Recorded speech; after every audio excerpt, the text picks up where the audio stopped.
កំបាំងលំដាប់ភ្លើងលេខ1គឺត្រូវបានលាតត្រដាងហ៊ុនធីនទីបូជាជីវិតមនុស្សរាប់លានដើម្បីសម្រេចមហិច្ឆតាផ្លាយទៅជាទេពអធិរាជ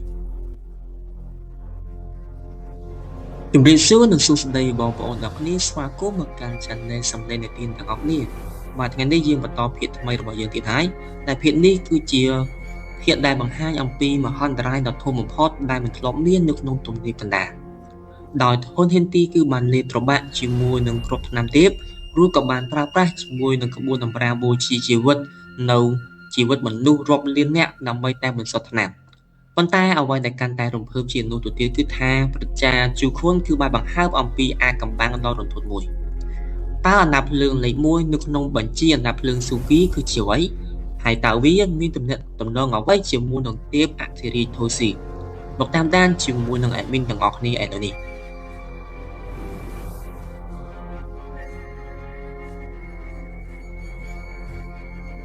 សកម្មភាពដែលមិនដឹកស្មានដល់របស់ហ៊ុនធីនទីបានធ្វើឲ្យគ្រប់គ្នាស្រឡាញ់កាន់សូម្បីតែអណ្ដាប់ភ្លើងលេត្របាក់ធីបសូនដែលឈរនៅខាងក្រោយក៏ប្រែជាទឹកមុខស្រពោនខឹងសម្បាដែរគ្រប់គ្នាសុទ្ធតែចង់បានគ្រាប់ថ្នាំទាបមិនទាន់សម្រេចប៉ុន្តែគ្មាននរណាម្នាក់ដែលហ៊ានប្រថុយប្រថានហើយនឹកស្មានថាហ៊ុនធីនទីហ៊ានបោះជំហានដល់គ្រោះថ្នាក់ដោយលេបវាទាំងកំរោលបែបនេះដែរអាសត្វដេរឆានជូខុននិងគូយ័នគឺបានបញ្ចេញទឹកមុខខ្មៅងងឹតចេតនាសម្លាប់យ៉ាងខ្លាំងក្លាបានឆាបឆេះក្នុងកែវភ្នែកពួកគេស្រែកឡើងទាំងកំហឹងហ៊ុនធីនទីឯងកំពុងតែរកផ្លូវងាប់ហើយរកផ្លូវងាប់វាមិនប្រកបនោះទេហ៊ុនធីនទីបានងើបមុខសើចដាក់ល្មេភ្នំពេញនោះពន្លឺភ្លើងចែកចាយភាយចេញអំពីរាងកាយរបស់គេរបួសដែលបង្កដោយការរួមបញ្ចូលគ្នារបស់គូយ័ននិងជូខុនគឺត្រូវបានព្យាបាលឲ្យជាសះស្បើយក្នុងមួយប្រភេទភ្នែករលកថាមពលដល់គូរន្ធត់គឺបានចាប់ផ្ដើមជះចេញពីខ្លួនរបស់គេម្ដងមួយកម្រិតអំពូលគ្រាប់របស់ថ្នាំគ្រាប់ទេពកំពុងតែចាប់ផ្ដើមផ្ទុះហើយកម្លាំងរបស់វានឹងកើនឡើងជាច្រើនដងក្នុងរយៈពេលខ្លីប៉ុន្តែមិនយូរប៉ុន្មានទេរាងកាយនិងព្រលឹងរបស់វានឹងត្រូវបានថាពលនោះបំប៉ោងរហូតដល់ផ្ទុះម៉ែកជាភ័យជាមិនខានគូយ័នគឺពោលពាក្យសម្ដីបែបហ្នឹងយ៉ាងធ្ងន់ទាំងព្យាយាមរក្សាភាពស្ងប់ស្ងាត់កុំទុកឱកាសឲ្យវាបន្សុទ្ធថាមពលនោះឲ្យសោះយើងត្រូវតែរៀបរៀងវាហើយបង្ខំឲ្យគ្រប់ឆ្នាំនោះខ្ជាក់ចេញមកវិញឲ្យលឿនជូខុនគឺបានបញ្ជាទាំងមើងម៉ាត់វាយវាទៅ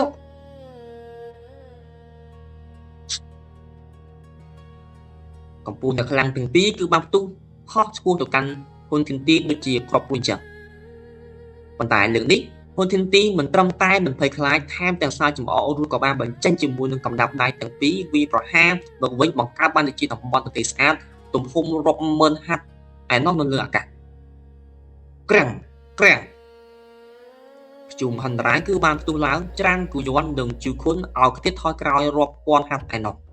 ផ្ទុយទៅវិញហ៊ុនធីនទីនៅតែឈរត្រដែតដោយអំរួតខណៈពេលដែលរលកធាតុអាកាសនៅជុំវិញខ្លួនកាន់តែសាហាវទៅបាននិយាយអំពីស៊ីយាននិងអ្នកដទៃទៀតដែលមើលពីខាងក្រោមគឺមានការភ័យបារម្ភជាខ្លាំងគ្រប់គ្នាដឹងយ៉ាងច្បាស់ថាប្រសិនបើហ៊ុនធីនទីអាចបន្សុទ្ធគ្រាប់ថ្នាំនេះបានជោគជ័យគេនឹងឈានដល់កម្រិតទេពអធិរាជហើយនៅពេលនោះពិភពលោកទាំងមូលនឹងត្រូវវិនិច្ឆ័យជាមិនខានគូយ័នចុងក្រោយអ្នកដែលឈ្នះនៅក្នុងល្បែងនេះគឺជាយើងហ៊ុនធីនទីបានសើចយ៉ាងព្រៃផ្សៃគេគឺបានរៀបចំល្បិចកលនេះអស់រាប់ពាន់ឆ្នាំហើយដើម្បីតែវិនាទីដ៏សំខាន់នេះឯងទោះបីជាត្រូវរងការវាយប្រហារយ៉ាងចាស់ដៃអំពីសំណាក់គូយ័ននិងជូខុនរហូតដល់ហូរឈាមតាមមាត់តាមប្រមងមាត់យ៉ាងច្រើនយ៉ាងណាក៏ដោយក៏ហ៊ុនធីនទីនៅតែរក្សាភាពនឹងណដដែលគេប្រាំរៀមដៃឆ្កៀលលំហអាកាសបង្កើនបានជាស្នាមប្រេះលំហបន្តិចម្ដងហ៊ុនធីនទីឯងចង់រត់មែនទេគូយ័ននិងជូខុនគឺបានបង្កើនការវាយប្រហារប៉ុន្តែហ៊ុនធីនទីសុខទទួលការវាយប្រហារដោយបាក់ទង្គិចទាំងអស់ហ្នឹងហើយក៏បានបោះជំហានបោះពួកអ្នកខ្លាំងតកោហ៊ុនចូលទៅក្នុងស្នាមប្រេះក្នុងលំហនោះគូយ័នយើងប្រាប់ហើយថាយើងនឹងហើយគឺជាអ្នកឈ្នះនៅពេលដែលយើងបន្សុទ្ធគ្រាប់ថ្នាំនេះបានជោគជ័យត្រកូលគូត្រកូលលីត្រកូលយ៉ាននិងសម្ព័ន្ធមេឃាព្រមទាំងត្រកូលនាគបុរាណនឹងត្រូវរលាយបាត់ពីលោកនេះ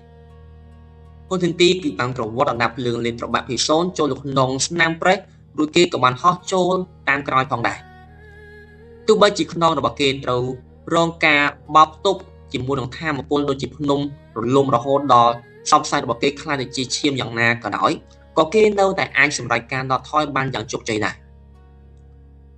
coi bênนู้គឺស្នាមប្រេះលំហគឺបានបច្ចិតភ្លាមភ្លាមបន្សល់ទុកត្រឹមតែភាពស្ងប់ស្ងាត់ដល់គូឲ្យខ្លាចកូនស្រីតាមអ្នកនោះមានល្បិចកលខ្លាំងណាស់ជឺខុនគឺបានដើរមកក្បែរជាយានទាំងស្នាមញញឹមយ៉ាងជូរចត់យើងគួរតែធ្វើនៅម្លេចទៀតបន្តបើវាបន្សុទ្ធឆ្នាំក្រុមនោះបានសម្រេចយើងមានតែគ្រោះថ្នាក់ធំជាមិនខានជាយានគឺបានសួរដល់ក្តីបារម្ភយើងត្រូវតែវាយសម្រុកទៅកាន់អាណាចក្រត្រកូលហ៊ុនឲ្យបានភ្លាមៗកុំទុកឲ្យវាមានគៀនដល់ដង្ហើមអីលយីបានស្រែកទាំងកំហឹងចំពោះសេយីនគឺបានដកដង្ហើមធំនៅក្នុងចិត្តគេដឹងថាហ៊ុនធានទីច្បាស់ជាមានល្បិចកលលាក់មិនឲ្យនរណាម្នាក់រកឃើញជាមួយនឹងត្រកូលហ៊ុនបានឡើយ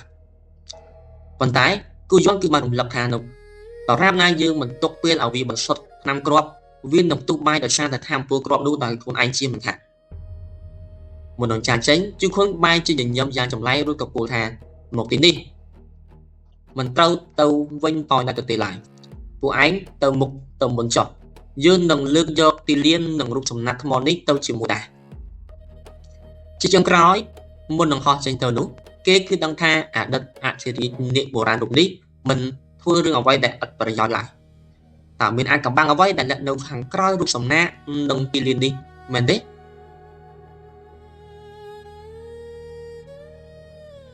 កងទ័ពសម្ពន្ធមិត្តបានបំពេញជួរភ្នំដែលគ្របដណ្ដប់ដោយខ្យល់ត្រជាក់ស្រេងនៅពេលនេះគូយន់និងអ្នកខ្លាំងដទៃទៀតមានទឹកមុខអាប់អួរជាខ្លាំងខណៈពេលដែលឈរនៅកំណរបាក់បែកនៃទ្វារលំហដ៏មហិមាសំណល់នៃថាមពលលំហដែលនៅសេសសល់បញ្ជាក់ថាផ្លូវចូលទៅកាន់អាណាចក្រត្រកូលហ៊ុនត្រូវបានបំផ្លាញខ្ទេចខ្ទីអស់ទៅហើយផ្លូវទៅកាន់អាណាចក្រត្រកូលហ៊ុនត្រូវបានផ្ដាច់អស់ហើយគូយន់គឺពោលដល់សំឡេងធ្ងន់ធ្ងរមើលមកលើនេះតាមការពិនិត្យរបស់ខ្ញុំអាណាចក្រត្រកូលហ៊ុនត្រូវបានគេលាក់បាំងយ៉ាងជិតឈឹងមើលទៅពួកគេគឺបានត្រៀមលក្ខណៈរួចជាស្រេចទៅហើយជាយិនគឺបានដល់ដង្ហើមធំហើយស្ថានភាពនេះពិតជាធ្ងន់ធ្ងរហួសពីការស្មានបើទោះបីជាត្រកូលហ៊ុនមិនអាចលាក់ខ្លួនរហូតយ៉ាងណាក៏ដោយប៉ុន្តែអ្វីដែលពួកគេត្រូវការគឺពេលវេលាត្រឹមតែប្រហែលខែតែប៉ុណ្ណោះដើម្បីតែឲ្យហ៊ុនធានទីបន្សុទ្ធឆ្នាំគ្រាប់ទាមិនទាន់សម្រេចនោះឲ្យជោគជ័យបើសិនបានដល់ពេលវេលានោះមែនសម្ព័ន្ធមិត្តនឹងត្រូវវិនិច្ឆ័យជាមិនខានតើយើងគួរបន្តធ្វើអ្វីទៀតទៅ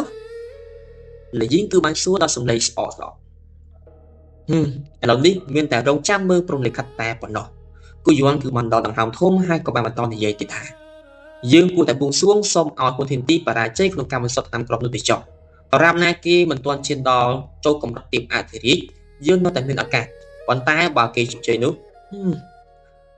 មេច្បាស់ជាចង់ឲ្យយើងទាំងអស់គ្នារលីសាបសូន្យជាមិនខានហើយកងទ័ពសម្ព័ន្ធមិត្តគឺបានដល់ថយមកកាន់ទីស្នាក់ការកណ្ដាលនៃវិមានមេឃាវិញទោះបីជាបេសកកម្មដណ្ដើមគ្រាប់ឆ្នាំបរាជ័យប៉ុន្តែសម្ព័ន្ធភាពមិនបានរង្គោះរង្គើឡើយព្រោះពួកគេគឺដឹងថាបើបំបែកគ្នានៅពេលនេះគឺមានតែផ្លូវស្លាប់តែមួយគត់ពេលវេលាគឺបានបន្លំផុតរហូតដល់មួយខែយ៉ាងលឿនត្រកូលហ៊ុនហាក់ដូចជាបានបាត់ដានពីលោកកៃនេះទាំងស្រុងទៅហើយសេយិនឈរនៅក្នុងអាណាចក្រកាយសម្លឹងមើលទៅកាន់មេឃឃើញទីលានដ៏ធំនិងរូបសំណាកថ្ម100000ហត្ថរបស់ជូខុនគឺបានលើកឡើងពីវិមានទេពអធិរាជមួយខែហើយសេយិនគឺបានរអ៊ូតិចទុនអើវិញតែដើរក្បែរឬក៏បានលងសេយិនឲ្យស្ដីទុំខ្លួននាងគឺដឹងយ៉ាងច្បាស់ថាសេយិនកំពុងតែរងការសម្ពាធយ៉ាងខ្លាំងបំផុតបងសេយិនមិនថាលទ្ធផលទៅជាយ៉ាងណាក៏ដោយបងនៅតែជាអ្នកដែលជោគជ័យបំផុតនៅក្នុងមនុស្សគ្រប់គ្នាហើយសេយិនគឺបានញញឹមយ៉ាងជូរចត់ឬក៏អោបចង្កេះនាងយ៉ាងណាពេលខ្លះរឿងខ្លះយើងអាចលើកវាឡើងបានប៉ុន្តែមិនអាចដាក់វាចោះដោយងាយស្រួលនោះទេមហន្តរាយនៅលើតំបន់ទំនាបកណ្ដាលកន្លះខែទៀតគឺបានកន្លងផុតទៅទៀតនៅកណ្ដាលសាលប្រជុំដ៏ស្ងប់ស្ងាត់លយីស្រាប់តែតេះតុកយ៉ាងខ្លាំងទាំងកំហឹងពួកចង្រៃយកទាំងអស់នោះនៅឯណាបើចង់ច្បាំងក៏ចេញមកច្បាំងឲ្យដឹងសងខ្មៅមកការរងចាំបែបនេះគឺថប់ដង្ហើមណារ រំពេញនោះលំហអាកាសនៅក្នុងសាលគឺបានរំញ័រឡើងហើយរូបរាងរបស់គូយ័ន្តគឺបានលេចឡើងគ្រប់គ្នាគឺបានស្ទុះក្រោកឈរទាំងសេចក្តីសង្ឃឹមប៉ុន្តែគូយ័ន្តគឺបែរជាមានទឹកមុខមើងម៉ាត់បំផុតទៅវិញខ្ញុំគឺបានរកឃើញទីតាំងអាណាចក្រនគរហ៊ុនហើយប៉ុន្តែវាប្រហែលជាយឺតពេលបន្តិចហើយក្រាំងក្រាំងក្រាំងសំឡេងនេះគឺជាសំឡេងបន្លឺឡើងពីចម្ងាយមកលៀមណាំងផ្ទៃដីនៃតំបន់ទំនាបកណ្ដាលទាំងមូលគឺបានរំជួយយ៉ាងខ្លាំងរង្វង់ពន្លឺពណ៌ខ្មៅដ៏ធំល្អអស្ចារ្យគឺបានលេចឡើងហើយរីកសាយភាយប្រដណ្ដប់ពីពេញផ្ទៃមេឃនៃតំបន់ទំនាបកណ្ដាលទាំងមូលថាមពលធម្មជាតិគឺបានចាប់ផ្ដើមពុះកញ្ជ្រោលដូចជាទឹកពុះនៅចំពោះមុខខ្សែភ្នែករាប់លានគូពន្លឺខ្មៅនោះប្រែទៅជារូបរាងជាឡបន្សុទ្ធថ្នាំដែលយើងអាចនិយាយថាគឺជាចក្រានបន្សុទ្ធថ្នាំអំហិមាមួយបានចេញមកហើយវាគឺបានគ្របដណ្ដប់តំបន់ទំនាបកណ្ដាលទាំងមូលចូលទៅក្នុងចង្ក្រានឡនោះនេះគឺជាទីយាននៅដទៃទៀតគឺមានការស្លេកមុខមែនទេពួកគេគឺដឹងយ៉ាងច្បាស់ថាក្លិនអាយុនេះគឺជារបស់ហ៊ុនហ៊ីនទីហើយ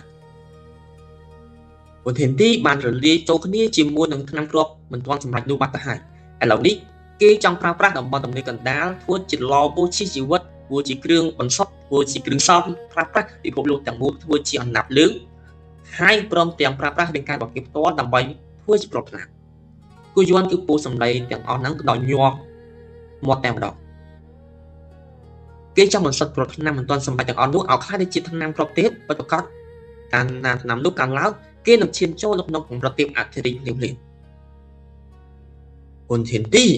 ពួកយើងពិតជាមើលស្រាមហច្ចតាដល់ប្រេផ្សាយរបស់ឯងពេកហើយ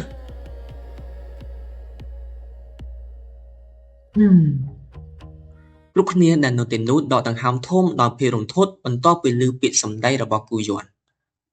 ការស្មានមិនដល់បានលេចឡើងនៅក្នុងកែវភ្នែករបស់ពួកគេម្នាក់ការបង្កើតឲ្យគ្រប់ថ្នាំកម្រិតទាបតើក្នុងលោកនេះមាននរណាម្នាក់ដែលអាចធ្វើរឿងនេះបានហ៊ុនហ៊ីនទីមិនមែនជាគ្រូស្លថ្នាំឬក៏គ្រូបន្សុទ្ធថ្នាំនោះទេតើគេអាចបន្សុទ្ធវាដោយរបៀបណាទៅសៀយៀនគឺបានលើកបបោមាត់ឬក៏បានបញ្យល់យឺតមកថាប្រថ្នាំនោះមានរូបរាងគឺជាពណ៌ជាទីរក់ដែលយើងអាចនិយាយមួយយ៉ាងថាគឺជាអមព្រីយ៉ុងទៅហើយមានន័យថាជំហានសំខាន់បំផុតគឺត្រូវបានបង្កាត់ស្លរួចរាល់អស់ទៅហើយគឺជាស្នាដៃរបស់ទេពអធិរាជធូស៊ីបើសិនបើហ៊ុនហ៊ីនទីអាចបញ្ចប់ជំហានចុងក្រោយបានវាមិនមែនជារឿងដែលមិនអាចធ្វើរួចទេហើយថ្នាំគ្រាប់ដែលមិនទាន់សម្រេចនោះនឹងក្លាយទៅជាថ្នាំគ្រាប់ទេពពិតប្រាកដជាមិនខានពួកយើងពិតជាមើលស្រាមហច្ចតាប្រេផ្សាយរបស់ហ៊ុនហ៊ីនទីមែនបើសិនបើគេមានគ្រាប់ថ្នាំទេពលេចនៅក្នុងដៃរបស់គេនោះរបាំងដែលខាំងផ្លូវរបស់គេរាប់ពាន់ឆ្នាំនឹងប្រព្រឹត្តអត់ភ្លាមទឹកនៃរបស់សៀយៀនដែលជាកម្ពុជាគ្រូស្លឆ្នាំនាពេលបច្ចុប្បន្នគឺបានធ្វើឲ្យគ្រប់គ្នាស្ងាត់ជ្រងនោះអ្វីដែលហ៊ុនហ៊ីនទីចង់បានមិនមែនត្រឹមតែគ្រាប់ឆ្នាំដែលមិនទាន់សម្រេចនោះទេប៉ុន្តែគឺជាអំណាចនៃទេពធិរាជទាំងស្រុងឆ្នាំស្លឆ្នាំតំហេបមាគឺបានលេចឡើងលើអាកាសមួយទៅប្រជាធំមែនតើបើនិយាយទៅកន្លះខែក្រោយគឺបានកន្លងផុតទៅទៀតហើយពន្លឺរង្វង់ពណ៌ខ្មៅនៅលើមេឃប្រែច្បាស់ឡើងនៅចំកណ្ដាលនៃមហាក្បួនតម្រានោះរូបរាងរបស់បុរសម្នាក់ដែលសក់រញ៉េរញ៉ៃវែងអន្តែគឺបានលេចឡើងហ៊ុនហ៊ីនទីប្រដរបស់គូយ័ន្តគឺបានសម្លឹងមើលទៅកាន់ចំណុចដែលមិនដាក់ភ្នែកគូយ័ន្តតើឯងស្ដាយក្រោយទេដែលមិនព្រមសហការជាមួយយើងកាលពីមុនសម្លេងដ៏ត្រជាក់ដែលបង្កប់ដល់សម្ពាធអំហិមាបានបន្លឺឡើងក្រដន្តប់ពីពេញទំនាបកណ្ដាលទាំងមូលអានិកាដែលយើងរៀបចំរាប់ពាន់ឆ្នាំដល់ពេលត្រូវប្រើប្រាស់នៅពេលនេះចុងក្រោយយើងគឺជាអ្នកឈ្នះក្នុងសមរភូមិរាប់ពាន់ឆ្នាំមកនេះរំពេញនោះក្បួនតម្រាដ៏ធំដែលក្រដន្តប់លើទំនាបកណ្ដាល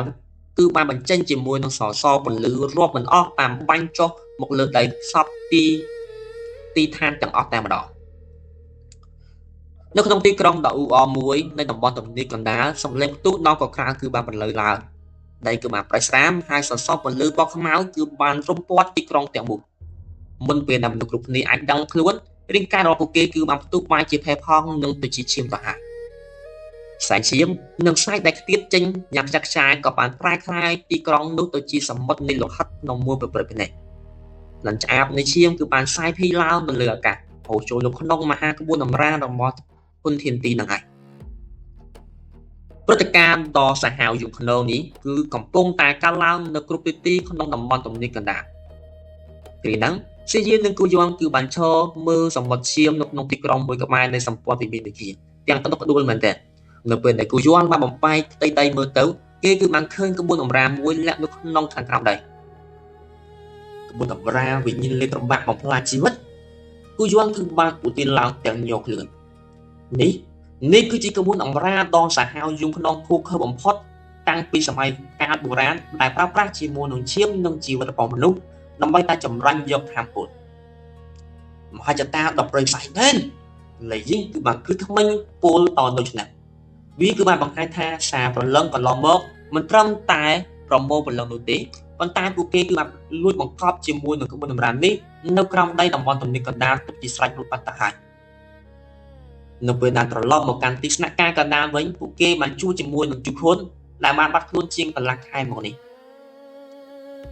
ហ៊ុនធានទីពិតជាសាហាវមែនជុខុនគឺបានដល់ដង្ហើមធំគូយន់គឺបានគួរក្បាលយ៉ាងស្ងប់ស្ងាត់ឥឡូវនេះយើងគួរតែព្យាយាមប្រមូលកម្លាំងមនុស្សឲ្យបានច្រើនបំផុតដើម្បីបំបែកក្បួនអម្រាមនៅខាងលើនេះបើមិនដូច្នោះទេសុបិនរបស់ហ៊ុនធានទីនឹងខ្លាចជាការពិតជាមិនខាននៅក្បែរហ្នឹងសៀយិនក៏បានញញឹមទាំងជួចចោលថ្ងៃក៏បាននិយាយថាបើគេខ្លាចជាទេពអធិរាជមែននោះគ្រប់យ៉ាងនឹងត្រូវបានបញ្ចប់ចំពោះជូខុននៅតែស្ងៀមមួយសន្ទុះរួចក៏បានសម្លឹងមកទៅកាន់ជឿយៀនដែលឈរនៅពីក្រោយទីបំផុតគេក៏បានមកដង្ហើមធំរួចក៏ពោលដល់សម្លេងធ្ងន់ធ្ងរថាវាមិនតបបញ្ចប់ទាំងស្រុងទេបើគេអាចឈានដល់កម្រិតទេពអធិរាជបានខាងយើងក៏អាចបង្កើតទៅជាអធិរាជម្នាក់ដូចគេដែរ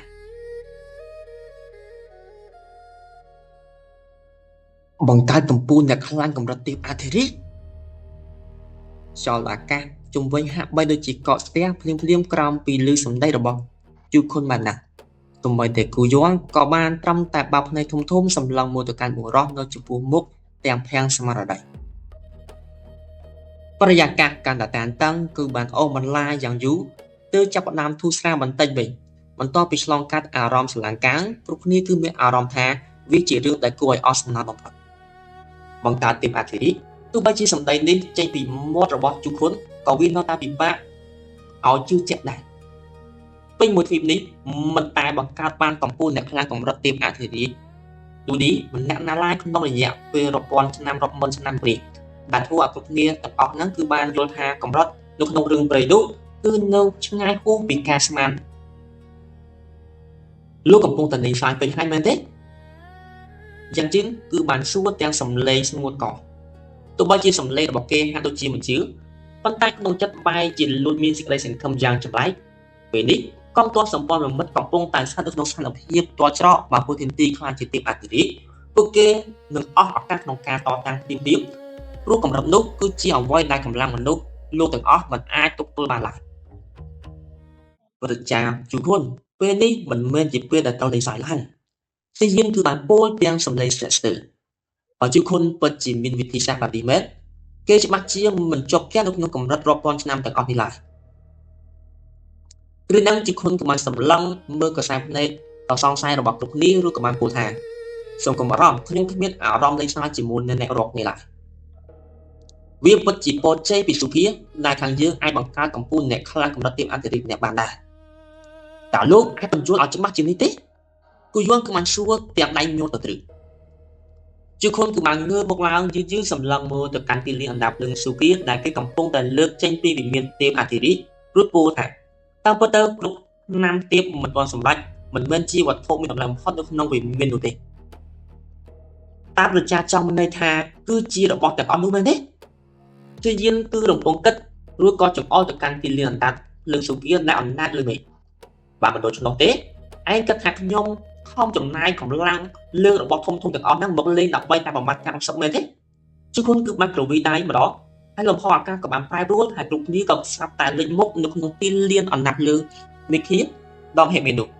ជាយានវិញគឺបានសម្លឹងមើលទៅកាន់សសអណ្ដាប់លើនៅជុំវិញហ្នឹងប៉ុន្តែមិនដឹងថា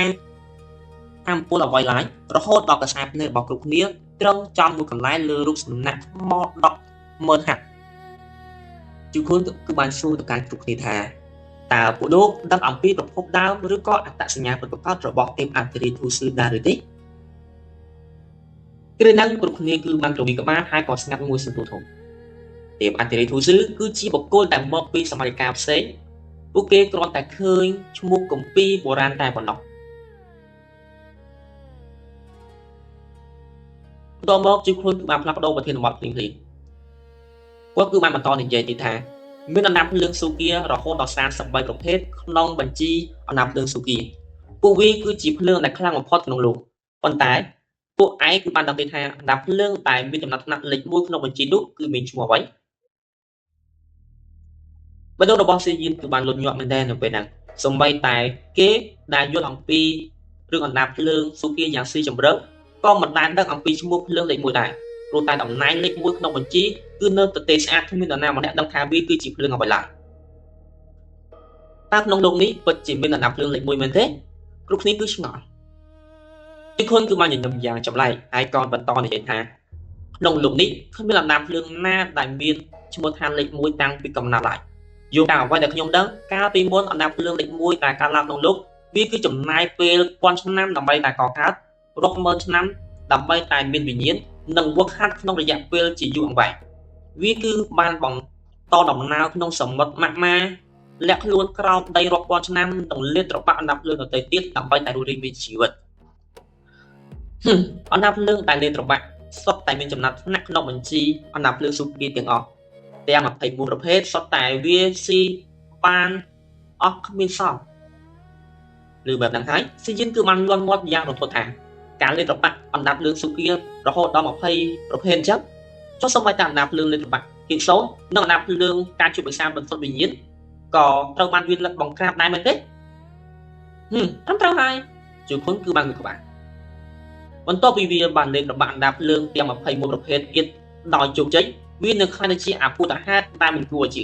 អណ្ដាប់លឿងលេខ1មិនមែនសំដៅទៅលើភ្លើងដែលមានឈ្មោះជាក់លាក់ប៉ុន្តែវាគឺជាអាណាព្យារឿងចុងក្រោយដែលកើតឡើងពីការរួមបញ្ចូលគ្នានៃអាណាព្យារឿង22ប្រភេទទាំងអស់ណាជាគុនគឺបានដកដង្ហើមធំហើយសម្លឹងមកទៅកាន់រូបសំណាកថ្មដ៏ធំហេមីរូបក៏បានបន្លឺឡើងដូចជារន្ទះបាញ់ក្បែរដូចជាស៊ីយីននិងអ្នកគ្រប់គ្នាថានៅពេលដែលអាណាព្យារឿងនោះបានសម្រេចការវិវត្តចុងក្រោយវាក៏ហៅខ្លួនឯងថាជាព្រះអណ្ដាតភ្លើងឬក៏អណ្ដាតភ្លើងទេពក្រោយមកពិភពលោកក៏បានស្គាល់វាក្រោមឈ្មោះថ្មីទៀតនោះគឺជាទេពអធិរាជធូសឺ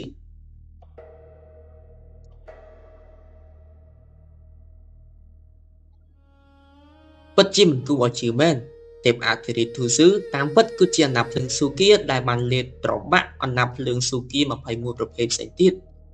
ដែលសង្ឃឹមចុងក្រោយរបស់ស៊ីយិនស្ថិតនៅក្នុងមរតកដែលនៅសេសសល់ក្នុងរូបសំណាកទាំងអស់នេះតើស៊ីយិនអាចឈានដល់កម្រិតទេពអធិរាជទាន់ពេលវេលាដើម្បីសង្គ្រោះពិភពលោកបានដែរឬទេអូខេកុំភ្លេចចុច like និង subscribe ដើម្បីទទួលបានភាពបន្តដ៏កក្តៅបំផុតនៅក្នុងវីដេអូរបស់យើងបន្តទៀតអ្វីដែល admin គឺសូមអធិស្ឋានដល់អ្នកគ្នាដោយសារតែ admin រងចាំការធ្វើសម្លេង AI ហ្នឹងវាយូរវាត្រូវការឲ្យស្គាល់អ៊ីនធឺណិតច្បាស់ហើយអ្នកប្រើអត់សូវប្រើទើបវាបាន save ទៅជាសម្លេងឲ្យយើងហើយបើសិនជាមានអ្នកធ្វើច្រើនកោគ្នាវាគឺបានអត់ធ្វើឲ្យទេអញ្ចឹងចាំសម្លេងហ្នឹងវាយូរអញ្ចឹងហើយ admin ក៏បានសម្រេចចិត្តថតសម្លេង admin ផ្ទាល់តែម្ដងហើយសម្លេងដែល admin ថតនេះគឺអត់បានព្រោះបានអត់បានឲ្យ clear ជាមួយនឹងសម្លេងរញ៉េរញ៉ៃអីទេដោយសារតែកុំព្យូទ័រ admin គឺអត់មានកម្មវិធីCapCut ឬក៏កម្មវិធីផ្សេងៗដែលកាត់អា voice អាញ៉ៃញ៉ៃអា noise ញ៉ៃញ៉ៃនឹងចេញចោលទេអញ្ចឹងគឺ admin ថតភ្លាម edit ថែមរូបភាពតិចតួចឬក៏ភ្លេងតិចតួចដាក់អន្តរជាតិស្ដាប់សង្ឃឹមថាភាពរញ៉េរញ៉ៃឬក៏ភាពអីទាំងអស់ហ្នឹងមិនសូវមានការរំខានដល់អ្នកទាំងអស់គ្នាក្នុងការស្ដាប់ហើយបើសិនជាមានពេល admin នឹងធ្វើវីដេអូថ្មីដែលមានសម្លេងដែលល្អជាងហ្នឹងហើយណាមួយ admin ថតនេះគឺថតផ្ទាល់ជាមួយនឹងកុំព្យូទ័រអត់មានម៉ៃឬក៏មានអីស្រោបទេអញ្ចឹងសង្ឃឹមថាអ្នកនរគ្នាអាចជាស្វែងផងហើយចំពោះ admin អាចសូមអធិស្ឋានមួយទៀតគឺការថតសម្លេងរបស់ admin គឺ admin អត់បានកាត់តអញ៉ែរញ៉ៃទេចង់និយាយថា admin គឺថតសម្លេងយកហើយយកតែម្ដងអត់មានកាត់តបតង់អីទេគឺ admin ចាប់ដើមអានយកនិយាយយកតែម្ដងសង្ឃឹមថាការធ្វើបែបនេះគឺទាន់ពេលវេលាក្នុងការរងចាំស្ដាប់និងរងចាំទស្សនារបស់បងប្អូនអ្នកគ្នាតែបើចាំរហូតដល់ការធ្វើវីដេអូដែលល្អដែលមានគុណភាពទាំងសម្លេងទាំងរូបភាពអីហ្នឹងគឺយូរណាស់អញ្ចឹង ទាន់ចិត្តរបស់អ្នកទាំងអស់គ្នាទេអញ្ចឹងមានតែអ្នកទាំងអស់គ្នាទ្រាំសិនទៅរហូតតតែមានពេលច្រើនឲ្យមាននឹងធ្វើវីដេអូដែលមានគុណភាពជាងហ្នឹងអូខេអរគុណច្រើនសង្ឃឹមថាអ្នកទាំងអស់គ្នានៅតែគ្រប់គ្រងនៅតែស្រឡាញ់ចូលចិត្ត